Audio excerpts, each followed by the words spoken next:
short answers to your small business questions.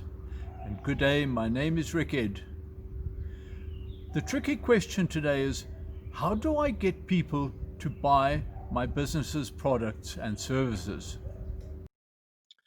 When you're asking the question, how do I get people to buy from me?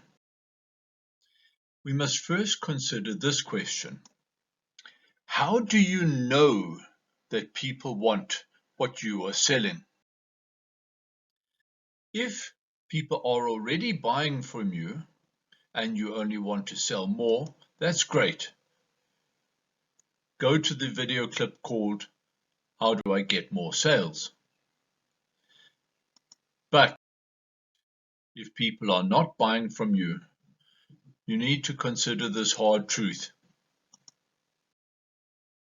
If you don't have sales, do you really have a business?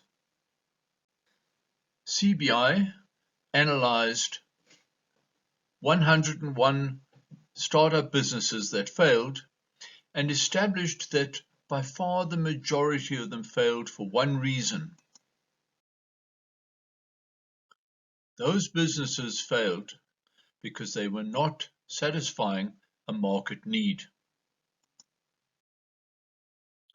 On the other hand, the good news is that customers, when their needs are being met, will continue to buy from you and your business will succeed. So no matter how good your product is, no matter how awesome it is, no matter how certain you are that everybody needs it, people will only buy your product or service if they need it and they can pay for it. So you may ask the question, how do I prove that people will want my product and will be willing to pay for it? It's not that difficult. You need to ask people personally. Don't make assumptions. Don't believe your own hype. Ask people personally. Do you like this product or service that I'm offering, and would you buy it from me?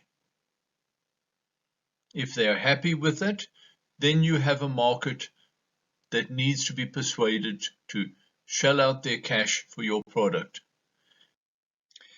And if not, you have to ask yourself if your product or service is really addressing a market need. And if it isn't, you have to ask yourself, why not? Once you have that information, you then have to ask yourself, am I then willing to redesign my product or service to meet market needs? If so, how willing are you to listen to what your customers have to say? Can you handle listening to what they actually want? Can you handle hearing what you might not want to hear? If so, there are a few questions you need to ask. The first is, who is in fact my market?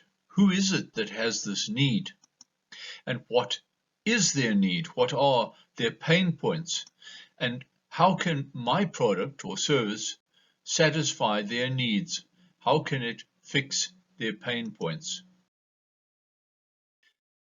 And finally, there are two great entrepreneurs who have their own perspective on the subject. And one of the things I've always found is that you've got to start with the customer experience and work backwards to the technology. You can't start with the technology and try to figure out where you're going to try to sell it. And I've made this mistake probably more than anybody else in this room. And I've got the scar tissue to prove it. And I know that it's the case. And as we have tried to come up with a strategy and a vision for Apple, it started with what incredible benefits can we give to the customer? Where can we take the customer? Not starting with let's sit down with the engineers and figure out what awesome technology we have, and then how are we going to market that.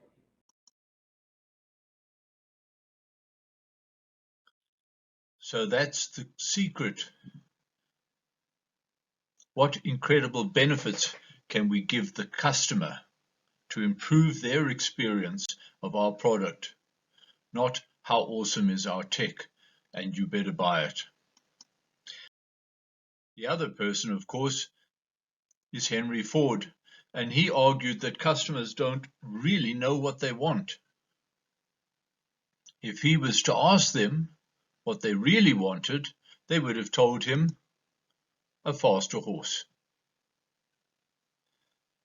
Good luck with understanding what your market needs and developing a product to satisfy those needs and address their pain points.